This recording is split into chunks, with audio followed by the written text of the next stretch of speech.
Evangelio según San Juan, capítulo 1, versículos del 1 al 11. Hemos titulado la meditación: en lugar de culpar, ¿por qué no pedimos un milagro? En lugar de culpar, ¿por qué no pedimos un milagro? Así hemos titulado la meditación, y ahí en el Evangelio según San Juan, él registra un milagro en un ciego, donde los discípulos le hicieron algunas preguntas al Señor y él las responde. Y es algo que nosotros debemos de quitarnos también de la mente, ya lo vamos a aprender. Así que en lugar de culpar, ¿por qué no pedimos un milagro? Así hemos titulado la meditación. Sean bienvenidos cada uno de ustedes. Dice el Señor así, comenzamos con la lectura de la palabra en el nombre del Padre, del Hijo y de su Espíritu Santo. Recuerde, se supone que usted ya le adoró, ya exaltó su nombre, se supone que usted ya ministramos en la oración un poco de consuelo a su corazón ansioso, triste. Ahora viene la parte donde, si ya le dimos adoración, ahora vamos a recibir dirección, ahora vamos a recibir revelación a través de esta hermosa escritura. Dice así el Señor en su palabra: al pasar Jesús vio un hombre ciego de nacimiento. Nunca había podido ver este hombre. Y le preguntaron sus discípulos diciendo: Rabí, ¿quién pecó, este o sus padres, para que haya nacido ciego? Respondió Jesús: no es que pecó este ni sus padres, sino para que las obras de Dios se manifiesten en él. Se lo vuelvo a repetir. El Señor les aclara y dice: ¿quién pecó, este o sus padres, para que haya nacido ciego? Respondió Jesús: no es que pecó este ni sus padres, sino para que las obras de Dios se manifiesten en él. Me es necesario hacer las obras del que me envió, entre tanto que el día dura. La noche viene cuando las obras del que me envió, la noche viene cuando nadie puede trabajar. Entre tanto que estoy en el mundo, luz soy del mundo. Dicho esto, escupió en tierra e hizo lodo con la saliva, y untó con el lodo sus ojos del ciego, y le dijo: ve a lavarte al estanque de Siloé, que traducido es enviado. Fue entonces y se lavó y regresó viendo. Entonces los vecinos y los que antes le habían visto que era ciego decían: ¿no es este el que estaba sentado y mendigaba? Unos decían: él es, y otros: a él se parece. Pero él decía: yo soy. Y le dijeron: ¿cómo te fueron abiertos los ojos? Respondió él y dijo: aquel hombre que se llama Jesús hizo lodo, me untó los ojos y me dijo: ve al Siloé y lávate. Fui, me lavé y recibí la vista. Vamos a orar. Padre, bendiga, Señor, su escritura, y trate, Señor, de usar la mente, el corazón, la voz, mi Dios, de este inútil predicador, para que su iglesia pueda oír su voz a través de este hermoso milagro, Señor. En el nombre de Jesús, amén y amén. Bueno, mis amados, esta narración o este milagro debería de ser: ¿por qué tantas preguntas? O sea, vemos ahí que este milagro primero trajo muchos cuestionamientos de diferentes ángulos, desde los discípulos, después del milagro. O sea, pareciera ser que nosotros, los seres humanos, toda la vida pasamos cuestionando, en lugar de glorificar a Dios, en lugar de pedirle al Señor. Porque volveré a decir lo mismo, hermanos. Hay un evangelio lleno de amor, de misericordia. Tenemos un manual para poder pedir u obrar, incluso hasta en aquel que ha caído. Pero nosotros muchas veces nos volvemos tan religiosos que, bien dijo Pablo, que el conocimiento envanece. Muchas veces el acumular años de cristianismo nos creemos santos. Muchas veces el pregonar que sabemos Biblia nos creemos sabiondos y no amorosos. Por eso, en lugar de culpar, ¿por qué no pedimos un milagro? Con este mensaje queremos que aprendas a tener cuidado en ser de ese grupo de personas que se caracteriza por emitir juicios demasiado rápido. Muchas veces nosotros emitimos un juicio solo por las cosas que miramos, por las cosas que oímos, no tenemos un amplio criterio. Eso le pasa a la gente cuando no controla un balance, por ejemplo, en la información de los medios. Está tan corrompido esto, mis amados. Mire, está corrompida la fe. No la pura fe, sino que debido a tanto religioso, donde damos lo que nos conviene, donde predicamos lo que nos conviene, donde enseñamos lo que nos conviene, donde tergiversamos un versículo con tal de poder llegar a las enseñanzas que yo quiero dar o que entienda la iglesia, cuando realmente nos alejamos de la verdad. Pero aquí vemos cabal este grupo de personas que al final lo primero que pensaron ellos es: ¿quién pecó? Porque en muchas circunstancias lo primero que se nos viene a nosotros es, o al menos un grupo de personas, porque no puedo decir que todos, es: por algo estás pagando, por algo estás soltero, por algo fuiste a parar al hospital, por algo chocaste. O sea, y puede ser que en algunos casos es cierto, sea la disciplina de Dios, pero en ocasiones es el propósito de Dios. A mí el caso más fresco es Job, y él sí era justo, mire, mas sin embargo fue probado, y sus amigos se empezaron a cuestionar por qué tanta prueba en la vida de él, y llegaron a decir: mira, Job, es que lo que pasa es que tú tienes movida. Y Job no tenía nada, hermano, simplemente Dios había permitido en él esas pruebas. Pero por eso yo quisiera que usted tenga mucho cuidado de no ser de ese grupo de personas que una prueba en alguien, una situación difícil, empezamos nosotros a emitir juicios demasiado rápidos. Ahora, pero vemos acá que vamos a aprender también cómo el Señor obra según su amor y propósitos. Porque aquí vemos que, hermano, vemos la voluntad de Dios, no la fe del ciego. Vemos el deseo del Señor, porque con honestidad muchas veces, hermano, la fe que nosotros tenemos no anda muy bien. ¿Y por qué, pastor? Porque has perdido muchas cosas que tiene la fe. Y más sin embargo, Dios en su misericordia a este ciego lo sanó porque Él quiso, con un propósito. Ese propósito abarcó él, abarcó sus padres, abarcó esta comunidad. Pero siempre, hermanos, quiero detenerme a esta opinión. ¿Quién pecó? ¿Este o sus padres? O sea, ya tenían dos candidatos ahí, posibles culpables de su enfermedad. Por eso, para mí, creo que es más fácil opinar que investigar. Es más fácil opinar. ¿Quién pecó, este o sus padres? ¿Por qué no investigamos primero y después emitimos un juicio? Pero así somos nosotros muchas veces, cuando no cuidamos lo que miramos y no cuidamos lo que oímos. Hacemos verdad. El proverbio de ahora capítulo 16, dice: el chismoso aparta aún los mejores amigos. Pero ¿sabe por qué?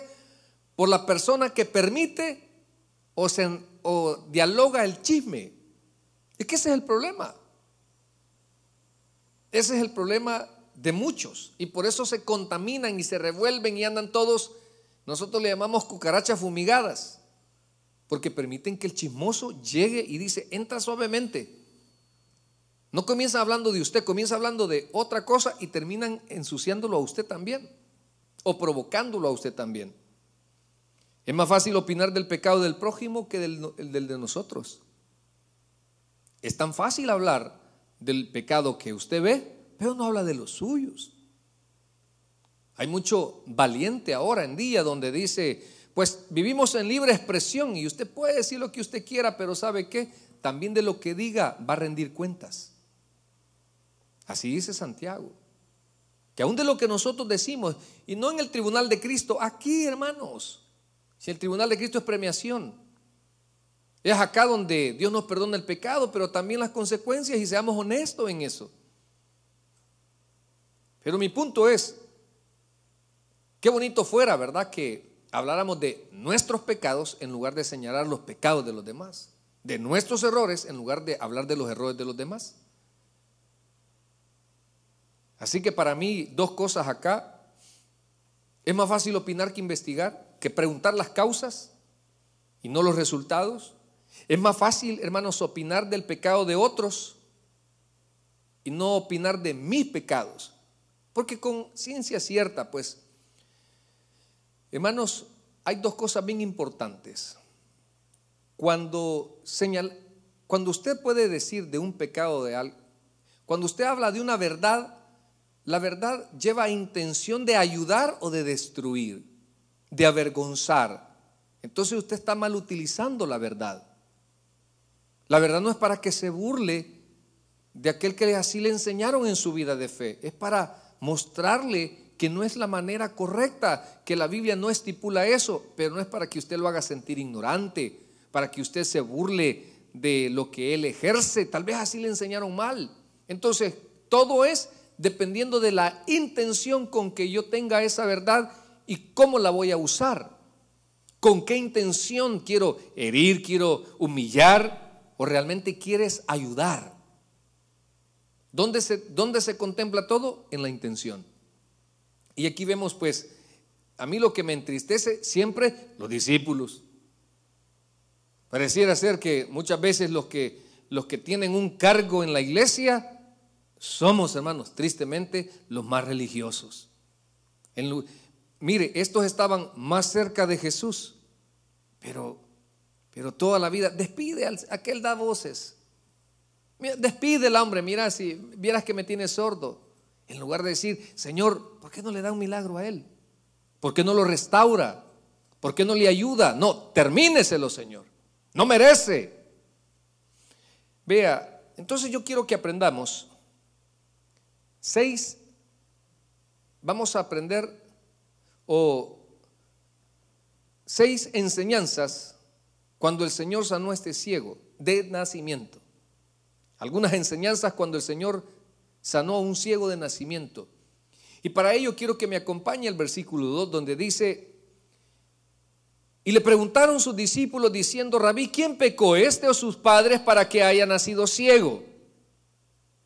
La primera enseñanza, hermanos: existe gente que emite juicios condenatorios bien apresurados. Existe gente que emite juicios, pero directamente condenatorios. ¿Y sabe qué? No todas las enfermedades son el resultado del pecado de alguien. ¿Sabe qué? Yo quisiera decirle a usted, cuidado con el sentimiento de culpa mal infundado. Porque Satanás sabe cómo utilizar a alguien para decir, mire, es que por su culpa, por su culpa sus hijos son lo que son. No, hermano. Cuando uno ya es adulto, uno toma sus propias decisiones. Cuidado con esos sentimientos de culpa mal infundados. Usted no es responsable de nadie. Pero siempre Satanás, imagínese escuchar esa expresión, ¿quién tiene la culpa? Y aquí viene la aclaración del Señor. Porque el Señor tiene sus maneras de aclarar las cosas. Entonces, hermanos, la primera enseñanza que yo encuentro en este milagro, en la sanidad de este ciego, es que hay un grupo de gente que emite juicios condenatorios. Porque escuche la expresión, ¿quién pecó? ¿Quién pecó? ¿Sus padres o él? No dijeron, Señor, ¿por qué está ciego él? No, ¿quién pecó? ¿Quién pecó para que haya nacido ciego? Hermano, hay situaciones que no son el resultado de nuestros pecados, son el resultado de los propósitos de Dios. Hay aquellos que tenemos la sensatez de saber reconocer que hay cosas que son el resultado de nuestras malas decisiones, de nuestras malas acciones, Pero hay otras que no, hermano. Hay otras que no. Mire, pastor, allá dicen que Elio se fue porque usted no lo llamó en el día de acción de gracia. Bueno, no lo saludé. O sea, hermanos, son infantilidades. Mire, a mí hubo un hermano que se congregó acá que era militar y dijo, de grado a grado. O sea, él era militar. Hermano, mire, es que los que quieren ser águilas, pues van a recibir trato de águila, y si no, de pollo. Pero no pretenda usted ser un águila si es un pollo. Pero es tan complejo, y por eso usted tenga mucho cuidado en emitir juicios condenatorios apresurados. Por eso me encanta cuando dice allá, considerándote a ti mismo. No vaya a ser que el día de mañana tú te veas en algo también. Mire, yo no sé aquí los hermanos cuánto tienen de cristianos, pero a veces, hermano, en la vida nos toca comernos nuestras propias palabras. Por eso yo quisiera que usted no emite juicios condenatorios. O sea, porque los discípulos, ¿quién pecó? O sea, imagínese, ¿de quién es la culpa que sea ciego? ¿Él o sus papás? O sea, ¿de quién pecó? ¿Por qué no fue la pregunta, Señor, ¿y él por qué nació ciego? No, ¿quién pecó? Entonces, en la vida, acostúmbrese de que hay gente que va a emitir juicios en su vida apresuradamente. Es parte de la vida. Y no se sorprenda si son de los más aparentemente con un cargo en la iglesia, porque estos eran sus discípulos. En segundo lugar, hermanos, otra enseñanza que yo encuentro acá en este milagro es que hay algunas situaciones que son para que el Señor se glorifique. Hay situaciones donde Dios las permite para que Él se glorifique. Solo recuerdo cuando, hasta tengo mi sermón que se llama Callejones sin salida, Éxodo capítulo 14, cuando estaban el pueblo hebreo ahí en ese gran farallón o gran roca de Pirairot, el mar rojo, y venían los egipcios. Ellos empezaron, hermanos, normal afligirse, pero empiezan a decir, mejor nos hubiéramos quedado allá. ¿Para qué nos trajiste aquí? Mira, aquí vamos a perecer por tu culpa. Y empiezan ellos, hermanos, a cuestionar. Y les dice Moisés, esperad y ved las maravillas que Jehová hará hoy con vosotros. Entonces, usted se siente en un callejón sin salida. Usted puede decir, bueno, ¿y por qué Dios permitió esto? Hermano, porque en ocasiones es para que Él se glorifique. No cuestione, confíe. No cuestione, confíe.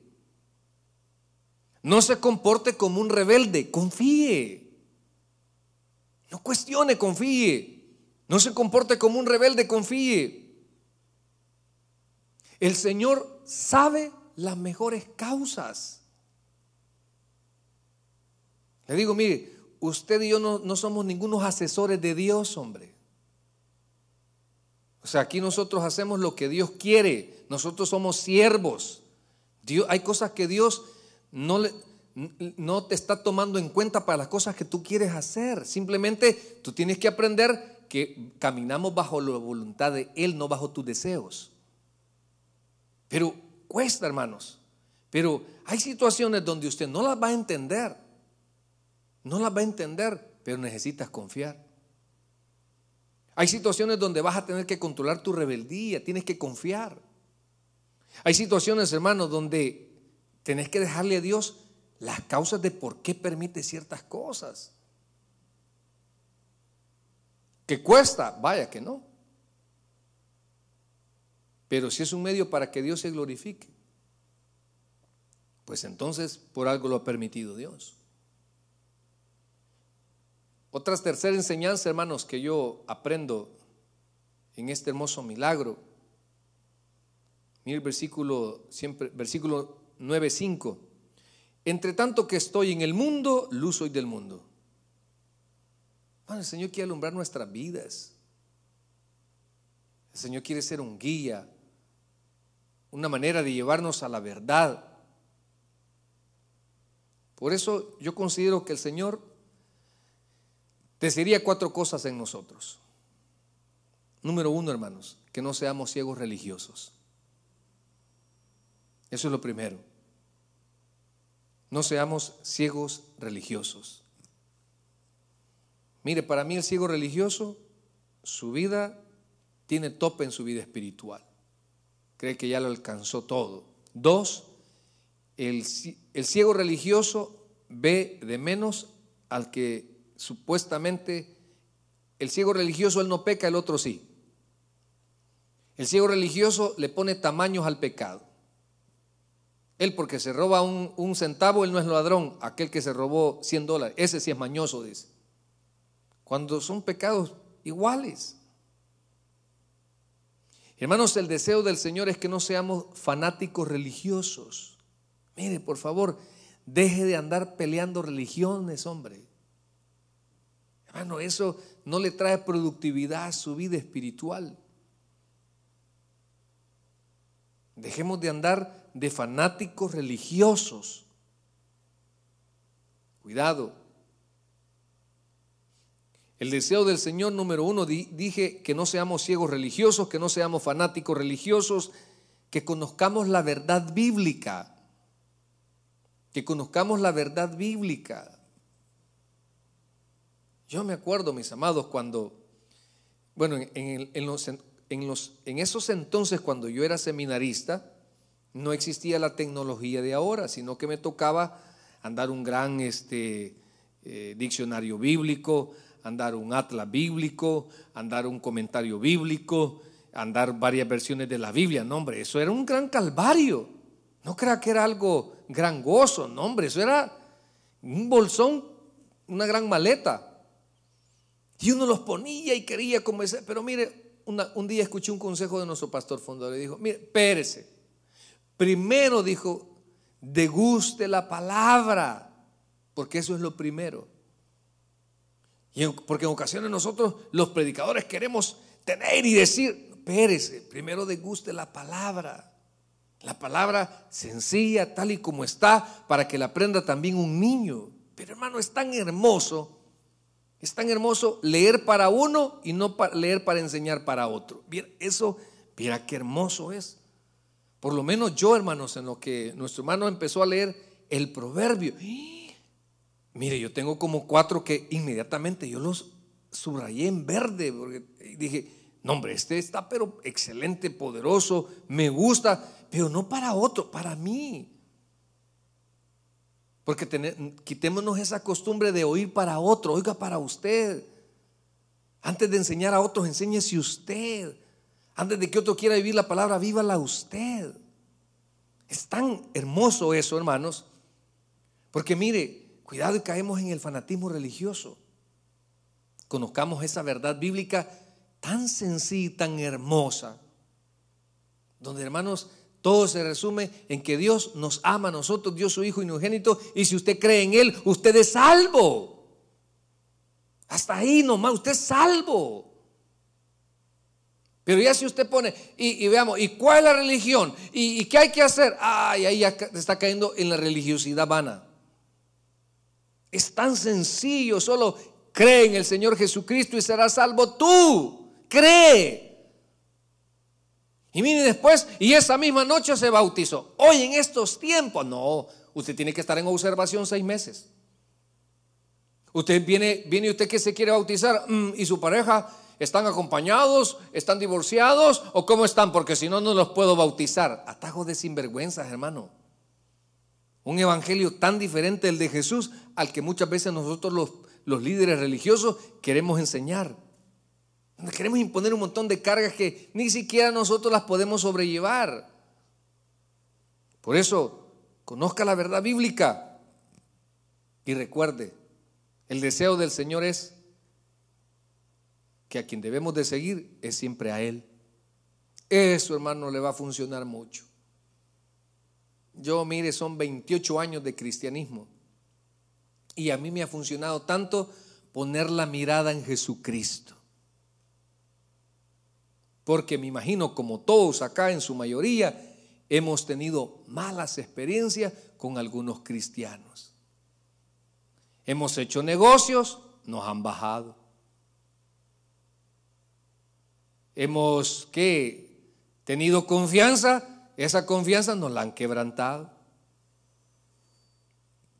¿Cuántas cosas hemos esperado mucho de alguien? Nos salió mal ejemplo. Pero todo eso le afecta a usted si usted no mira a Jesús.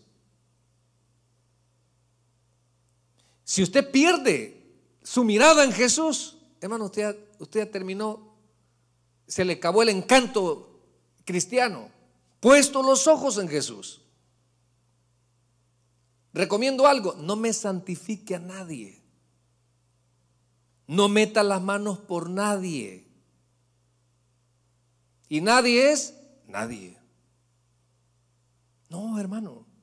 Le va a servir mucho para que usted no se dé tan decepciones, hombre, que después, créame lo que, ay, no es que yo, no, usted va a seguir porque su mirada está puesta en Cristo. Porque nuestro ejemplo a seguir es Él, no los hombres.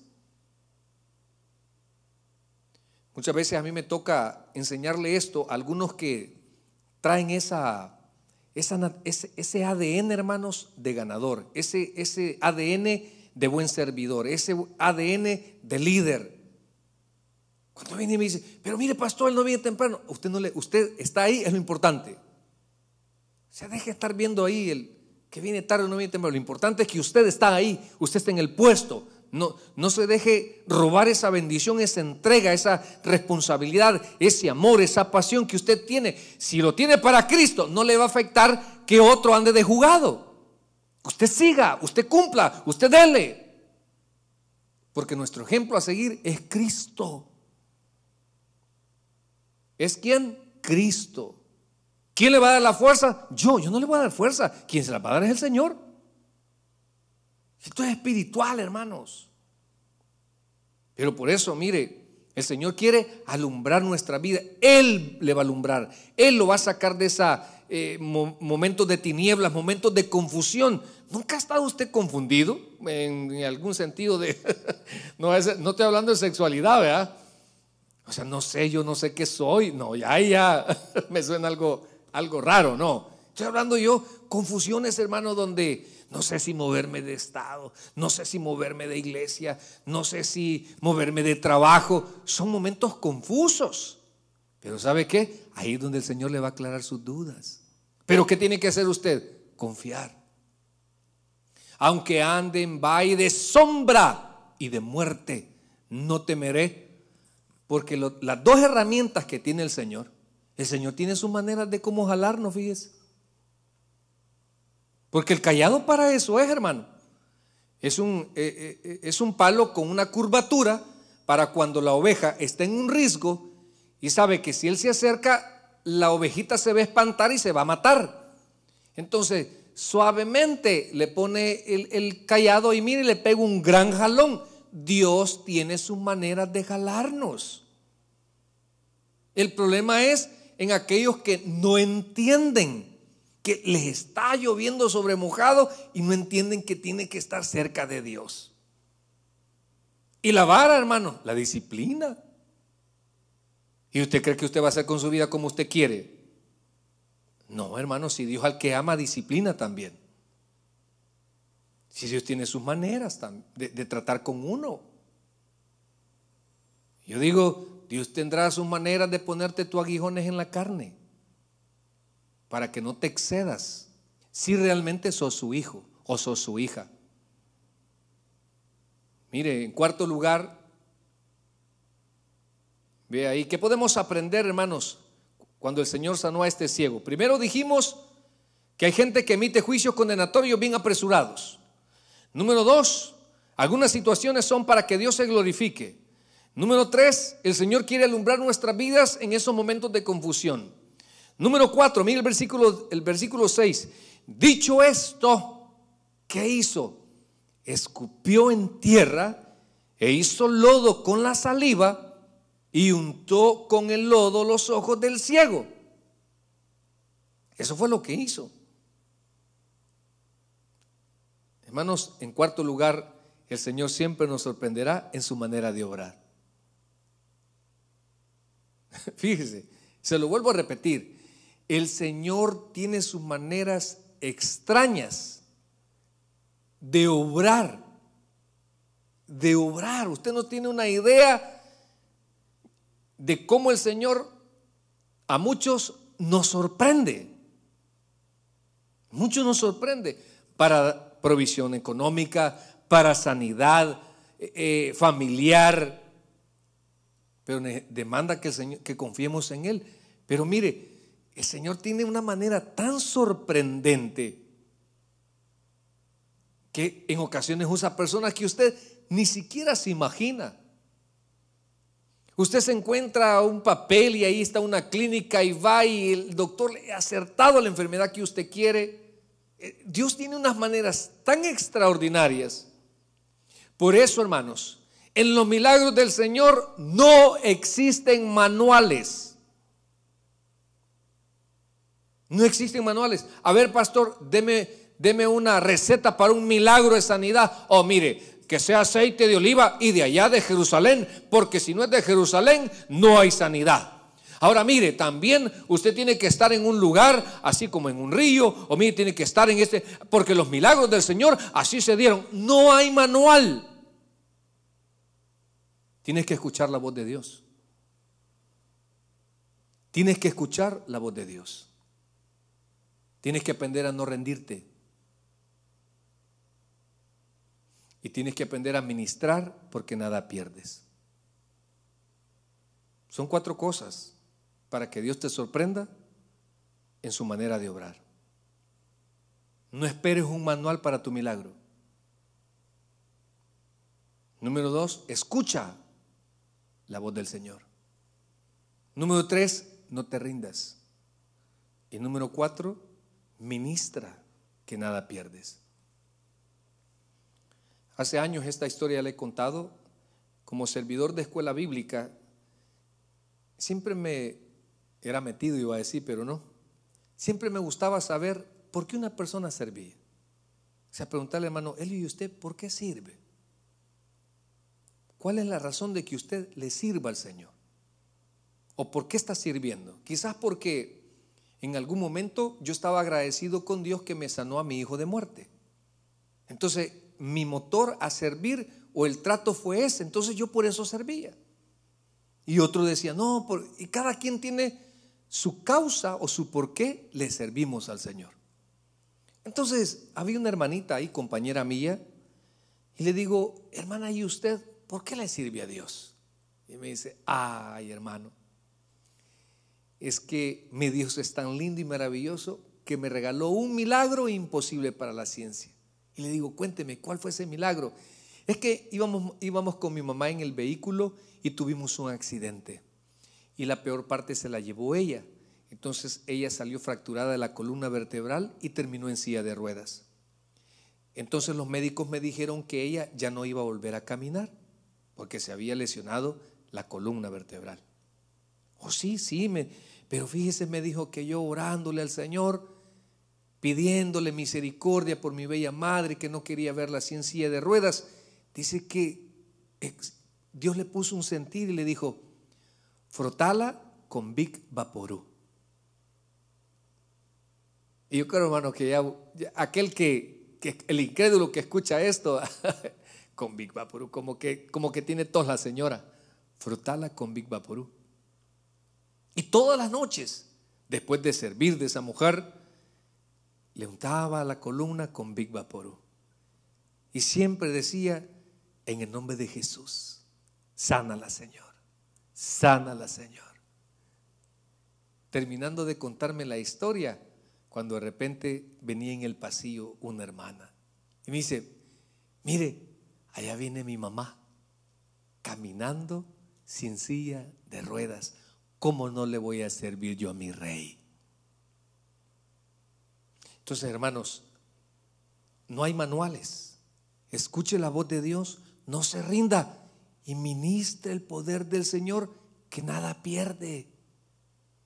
Le aconsejo algo: si no necesitamos entrar a un hospital, hace dos fines de semana, ¿sabe qué hizo el ministerio de Jehová Rafa? Se fue a poner a la entrada del Hospital General aquí en Los Ángeles, empezaron a levantar las manos y ¿sabe qué dijeron? Señor, que haya sanidad. ¿Y qué perdemos pues? No perdemos nada. Al contrario, ejercitamos nuestra fe. No tiene que estar usted en el cuarto, en la habitación de ahí. No, usted necesita creer en el poder de Dios. Y en quinto lugar, hermanos, casi para ir terminando, me faltan 2 puntos. ¿Qué podemos aprender de este milagro? La obediencia. No sé si puede escribir ahí: obediencia, una actitud para que te salgan mejor las cosas. Porque fíjese que el Señor hace lodo, se lo unta, pero todavía no lo sana, porque había otra cosa que tenía que hacer él: obedecer.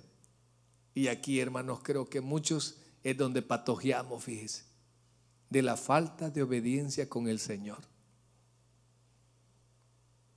Vino este ciego, ¿qué perdía con obedecer? Si ya tenía el lodo en sus ojos. Le dijo en el 7: ve a lavarte al estanque, ¿dónde? De Siloé. No le dijo a otro lugar, porque este es otro problema, hermanos, que el Señor nos da ciertas indicaciones específicas.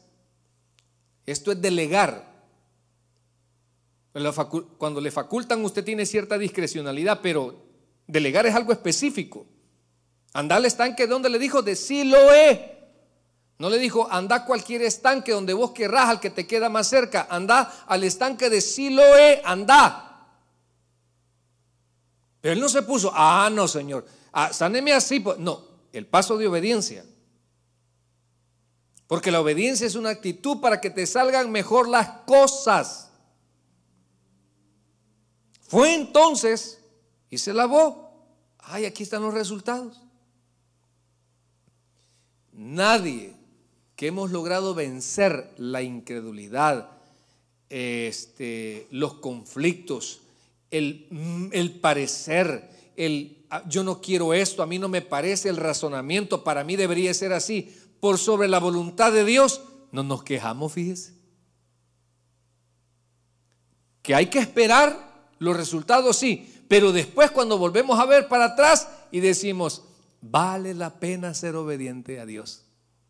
Y que usted en el momento está cuestionando todo porque está oscuro, porque está todo gris, porque a usted no le parece esto, no le gusta esta ciudad, no le gusta no sé qué, y de repente Dios se encarga de ponerle paz, paciencia y la parte suya, que es la obediencia. Y mire, cuando pasa esa confusión, dice, por poco yo me estaba perdiendo esta bendición.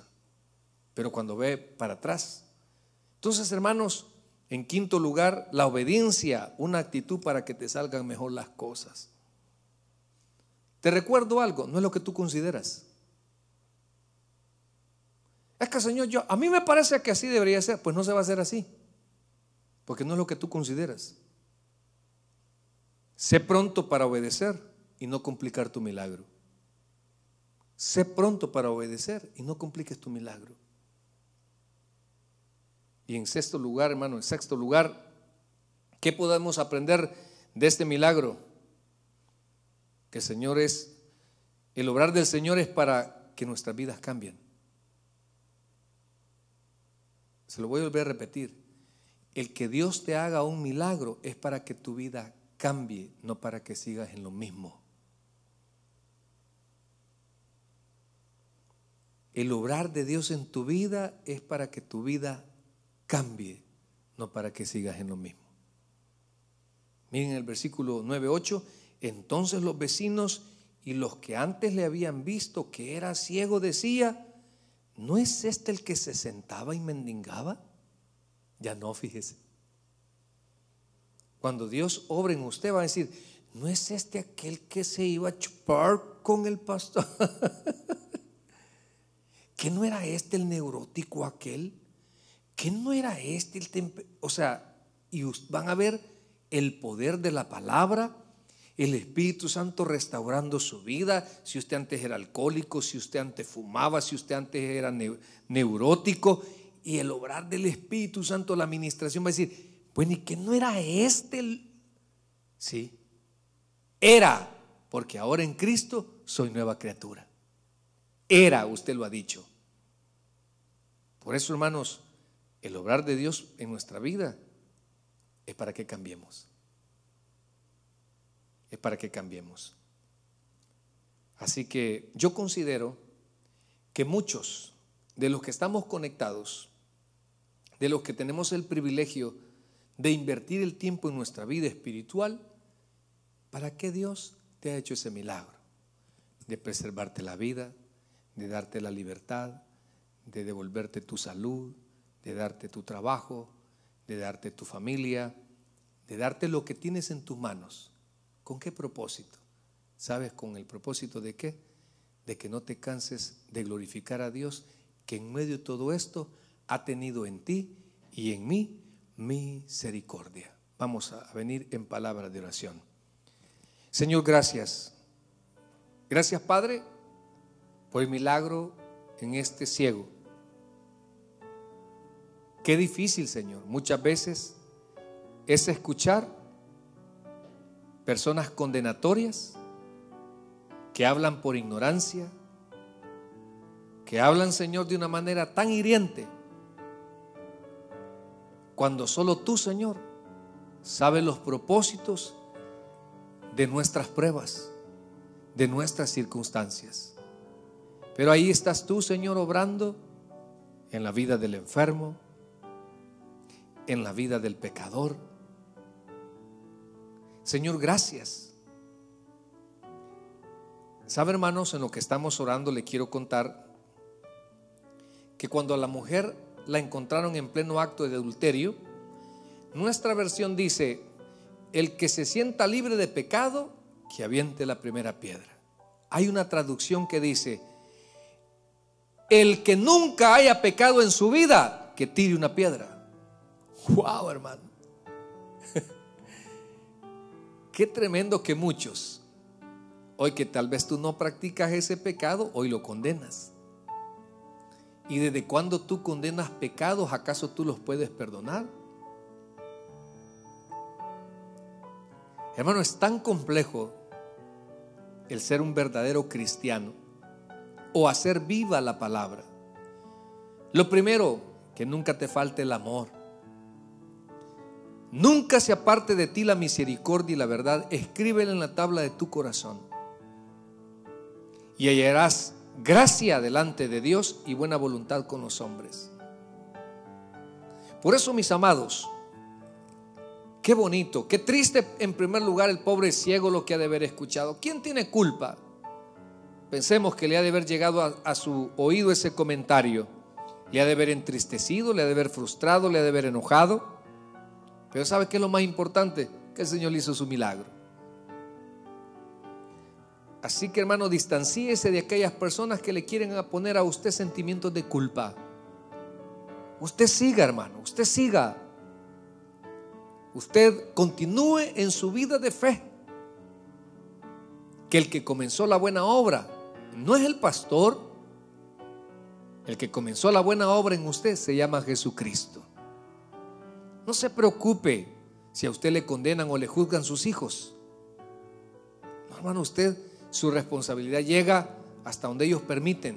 Ya si son adultos, usted no tiene que dar cuenta de ellos. Tiene que aprender que en lugar de que culpemos, pidamos un milagro. No se da una idea muchas veces de esas llamadas que recibe un pastor. No se da una idea de ese panorama que muchas veces ve el pastor en la vida de algunas ovejas probadas, hermanos. Y a veces decimos: ay, se nos cae un buen soldado, y hay que orar por él, no irle a darle el tiro de gracia. Hay que decir: Señor, regálele un milagro de liberación. Por eso insisto, si en tu vida de fe prevalece el amor, vieras qué bien te va a funcionar el evangelio. Porque te vas a levantar, porque vas a confiar que Dios va a restaurar y vas a pedir por todos. Y vas a condenar menos y vas a pedir más por aquellos que están a tu alrededor. Señor, le damos las gracias por este hermoso servicio, pero sobre todo, Padre, porque queremos poner en tus manos cada petición, cada súplica y cada ruego, Señor. No nos cansaremos de pedirte, Señor, que nos regales una victoria. En el nombre de Jesús, amén. Y